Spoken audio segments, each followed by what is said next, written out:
Task 1. നിയമം പ്രായോഗികമായി തെളിയിക്കാം. സ്റ്റെപ്പ് 1.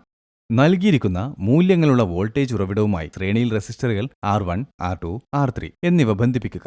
സ്റ്റെപ്പ് 2. അനുയോജ്യമായ ശ്രേണിയിൽ സീരീസിൽ ഒരു അമ്മീറ്റർ ബന്ധിപ്പിക്കുക. Step 3.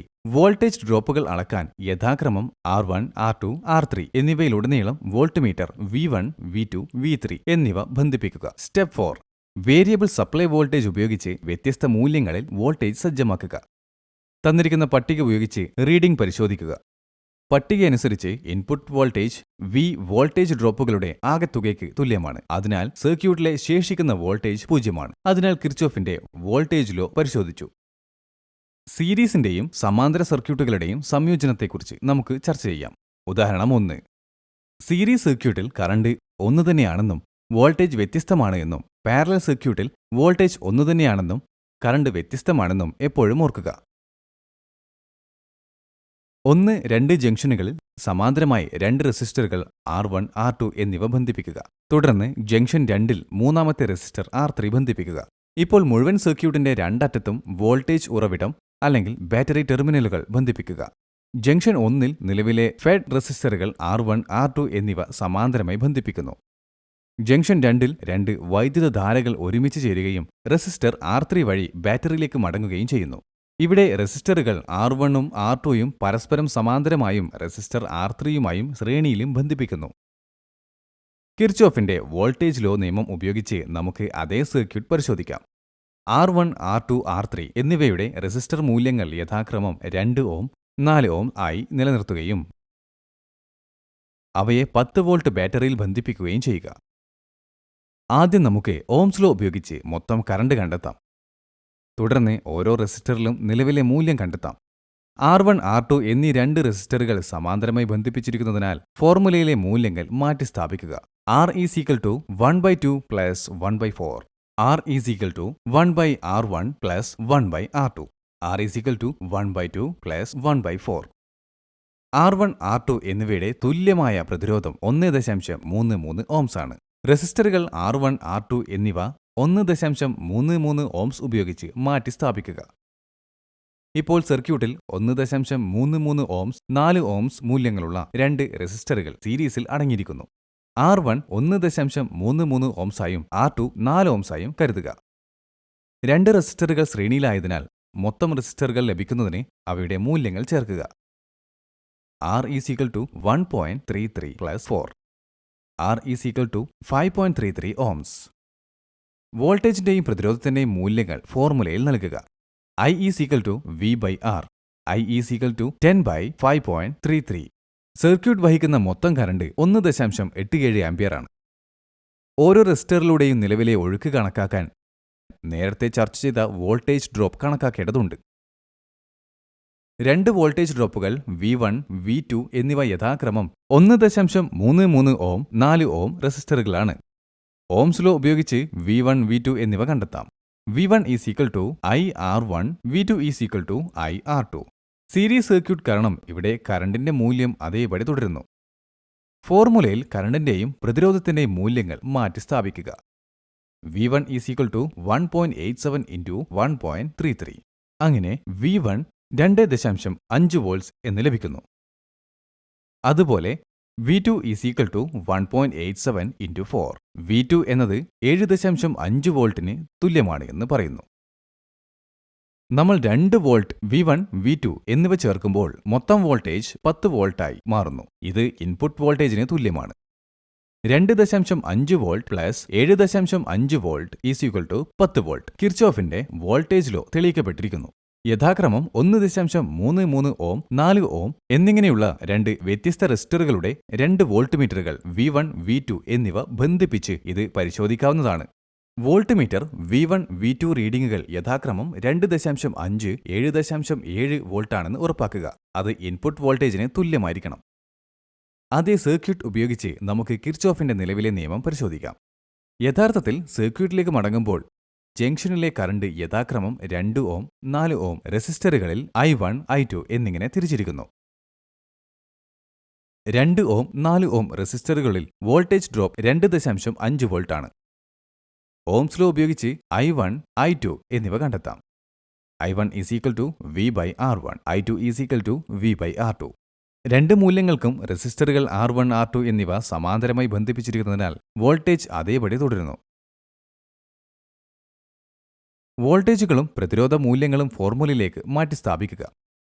I1 is equal to 2.5 divided by 2, I2 is equal to 2.5 divided by 4.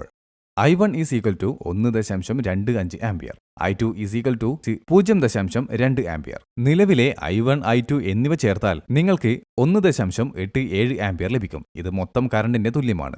Junction 1-ൽ പ്രവേശിക്കുന്ന വൈദ്യുതധാരയുടെ അളവ് I1, I2 എന്നിവയിൽ നിന്ന് പുറത്തു പോകുന്നതിന്റെ ആകെത്തുകയ്ക്ക് തുല്യമാണ്. കിർച്ചോഫിന്റെ കറന്റ് ലോ തെളിയിക്കപ്പെട്ടു എന്നതാണ്. സീരീസിലെ A1, A2, A3 എന്നീ 3 അമ്മീറ്ററുകളെ യഥാക്രമം R1, R2, R3 എന്നിവയുമായി ബന്ധിപ്പിച്ച് നിങ്ങൾക്ക് ഇത് തെളിയിക്കാനാകും. അമ്മീറ്ററുകളുടെ A1, A2 എന്നിവയുടെ റീഡിംഗ് A3ക്ക് തുല്യമാണ് എന്ന് ഉറപ്പാക്കാം. ഉദാഹരണം 2. R1, R2, R3, R4 എന്നീ 4 റെസിസ്റ്ററുകൾ ഒരു സീരീസ് പാരലൽ രീതിയിൽ ബന്ധിപ്പിച്ചിരിക്കുന്നു. R1, R2 എന്നിവ പരസ്പരം സമാന്തരമായി ബന്ധിപ്പിച്ചിരിക്കുന്നു.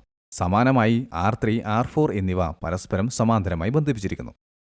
റെസിസ്റ്ററുകൾ R3, R4 എന്നിവയുമായി ശ്രേണിയിൽ റെസിസ്റ്ററുകൾ R3, R4 എന്നിവയുമായി സീരീസായി റെസിസ്റ്ററുകൾ R1, R2 എന്നിവ ബന്ധിപ്പിക്കുക. സർക്യൂട്ടിന്റെ അവസാന ഭാഗത്തുള്ള എല്ലാ ബാറ്ററി ടെർമിനലുകളും ബന്ധിപ്പിക്കുക.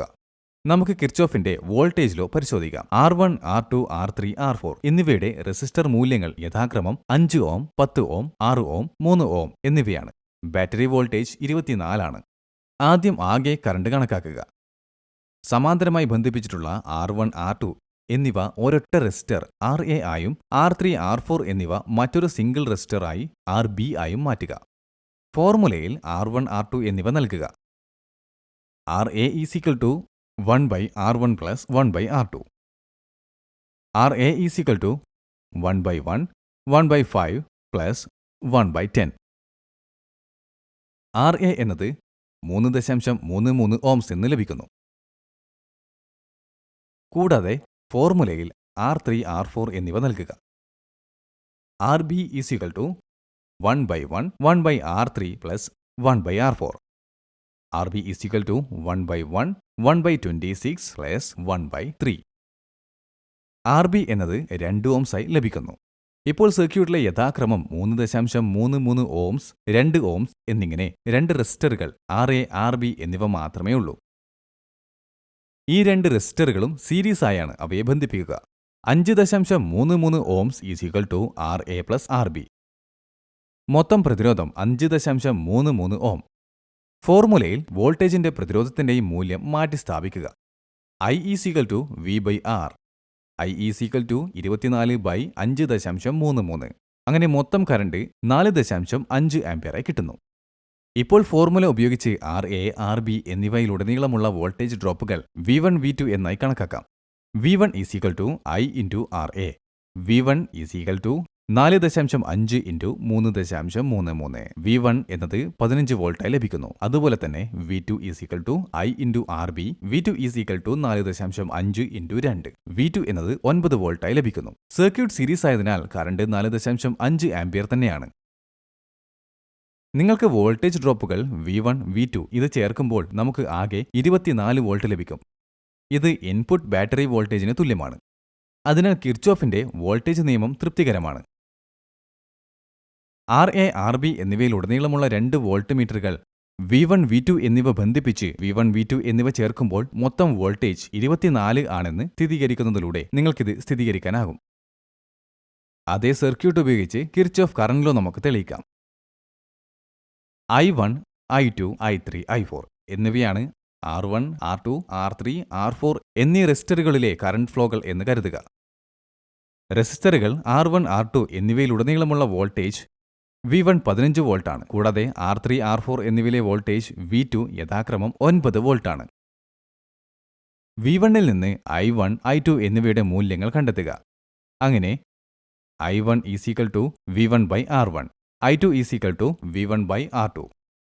സമാന്തരമായി ബന്ധിപ്പിച്ച് R1ഉം R2യും V1ഉം വരുന്നു.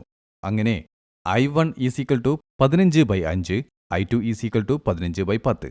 അങ്ങനെ I1 ഉം I2 യും 3ഉം 1.5 ആംപിയറുമായി ലഭിക്കുന്നു. I1 ഉം I2 ഉം ചേർത്താൽ നമുക്ക് 4.5 ആംപിയർ ലഭിക്കും. ഇത് മൊത്തം വൈദ്യുതധാരയ്ക്ക് തുല്യമാണ്. അതുപോലെ V2 ൽ നിന്ന് I3, I4 എന്നിവ കണക്കാക്കുക. അങ്ങനെ I3 = V2/R2, I4 = V2/R4. അങ്ങനെ I3 = 9/6, I4 = 9/3. I3 യും I4 ഉം യഥാക്രമം 1.5ഉം 3 ആംപിയറുമാണ്. I3 യും I4 ഉം ചേർക്കുമ്പോൾ നമുക്ക് 4.5 ആംപിയർ ഫലം ലഭിക്കും. ഇത് സർക്യൂട്ടിലെ മൊത്തം വൈദ്യുതധാരയ്ക്ക് തുല്യമാണ്. അതിനാൽ കിർച്ചോഫിന്റെ കറന്റ് ലോ തൃപ്തികരമാണ്. ഓരോ റെസിസ്റ്ററുമായും ശ്രേണിയിൽ 4 അമ്മീറ്റേഴ്സ് A1, A2, A3, A4 എന്നിവ ബന്ധിപ്പിക്കുക. റീഡിങ്ങുകൾ ശ്രദ്ധിക്കുക. A1, A2 എന്നിവയിലൂടെ വൈദ്യുതധാരയുടെ ആകെത്തുക A3, A4 മീറ്റർ റീഡിങ്ങുകളും ആകെത്തുകയ്ക്ക് തുല്യമാണ് എന്ന് ഉറപ്പാക്കുക. ഒരു സീരീസ് സർക്യൂട്ടിൽ കറണ്ട് സ്ഥിരമാണെന്നും റെസിസ്റ്ററിന്റെ മൂല്യമനുസരിച്ച് ഓരോ ഘടകങ്ങളിലും വോൾട്ടേജ് വ്യത്യാസപ്പെടുന്നുവെന്നും മുൻപത്തെ പ്രായോഗികതയിൽ നിന്ന് വ്യക്തമാണ്. അതുപോലെ ഒരു സമാന്തര സർക്യൂട്ടിൽ വോൾട്ടേജ് സ്ഥിരമാണ്, എന്നാൽ പ്രതിരോധത്തിന്റെ മൂല്യമനുസരിച്ച് കറണ്ട് വ്യത്യാസപ്പെടുന്നു. വീഡിയോ കണ്ടതിന് നന്ദി. എല്ലാവർക്കും നല്ലൊരു ദിവസം ആശംസിക്കുന്നു.